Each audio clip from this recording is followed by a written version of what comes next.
శుభోదయం. ఆదివారం శుక్రమూఢం ఆరంభం. ఇవి ఈనాటి విశేషాంశాలు. ఒకటి, ఆదివారం కావడం, ఆరోగ్యాన్ని కోరుకునే మనమంతా కూడా ఆదివారం నాడు విశేషించి సూర్యనారాయణమూర్తిని సేవిస్తాం. భాస్కరాయ విద్మహే మహద్యుతికరాయ ధీమహి తన్నో ఆదిత్య ప్రచోదయాత్ అంటూ సూర్యనారాయణమూర్తిని సేవించుకుంటాం.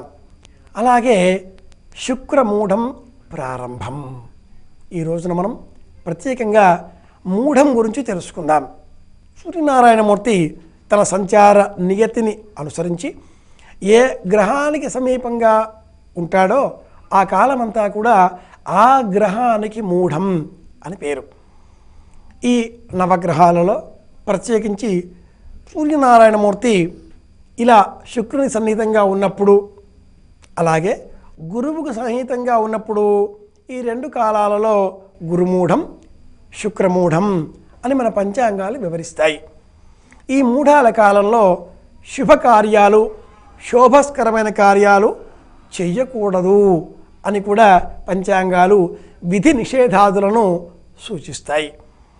ఎందుకని ఇలాగా అంటే, ఇతరములైన గ్రహాలు అంటే సూర్యుడు శనికి సమీపంగా వచ్చినప్పుడు, లేదా ఆ గ్రహాలు సూర్యుని దగ్గరగా వచ్చినప్పుడు, సూర్యుని దగ్గరగా వచ్చే ఏ గ్రహమైనా కూడా వాటి తేజస్సును కోల్పోతాయి. ఆ గ్రహాలు ఇవ్వవలసిన ప్రమాణాలలో శుభ ఫలితాలను ఇవ్వలేవు. సూర్యుని ముందు దివిటి వెలుతురా అని మనం ఒక తెలుగు సామెత చెప్పుకుంటూ ఉంటాం.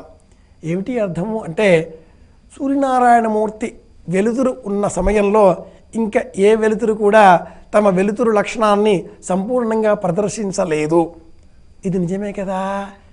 చీకట్లో తారలు, చీకట్లో చంద్రుడు, చీకట్లో మనం వెలిగించేటటువంటి విద్యుత్ దీపాల కాంతులు ధగధగలతో మనకు ఆనందాన్ని కలిగిస్తాయి, మైమరిపింపజేస్తాయి కూడా. మరి ఈ ధగధగలు మైమరుపులన్నీ కూడా పగటి కాలం ఏమైనట్టు సూర్యుని ముందర అన్నీ నిస్తేజితమవుతాయి.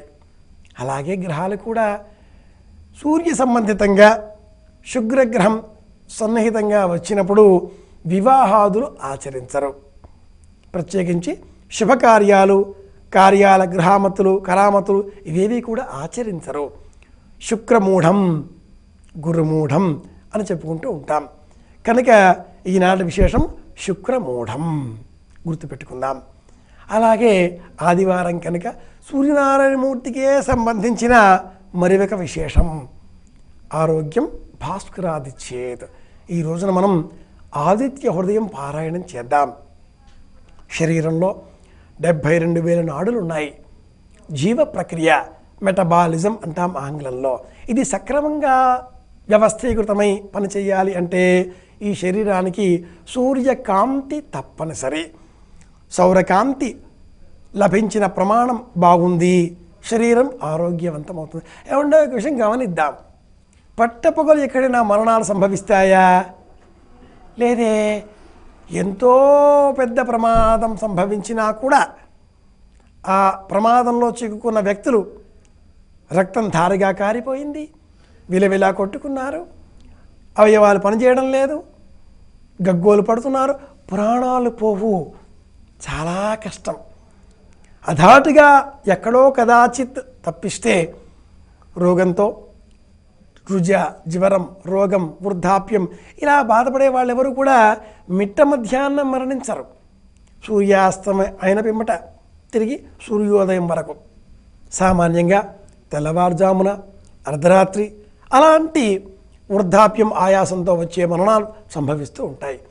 సూర్యకాంతి ఉన్నంత వరకు ఇలా మరణ ఆసన్న వేళన వచ్చేటటువంటి బాధలే ఉంటాయి, కానీ మరణం సంభవించదు. అది సూర్యకాంతి ప్రయోజనం, ఫలితం. అలా ఆదివారం ప్రత్యేకంగా సూర్యవారం కాబట్టి సూర్యనారాయణమూర్తికి సంబంధించిన రోజు కనుక ఈ రోజున మనం ఆదిత్య హృదయం పారాయణం చేద్దాం. గోధుమ నూకతో ప్రసాదం సిద్ధం చేద్దాం. అందరితో ఆనందాన్ని పంచుకుందాం, అందరి ఆరోగ్యాన్ని కోరుకుందాం. ఆదిత్య హృదయం గ్రంథాన్ని, చిరు పుస్తకాన్ని సేకరించి 10 మందికి పంచిపెడితే కూడా ఆ 10 మంది ఆ పుస్తకాన్ని చదువుతారు.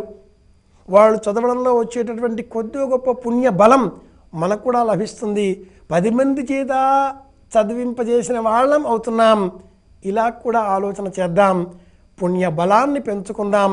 అందరి ఆరోగ్యాన్ని కోరుకుందాం అని విన్నవిస్తూ శుభమస్తు.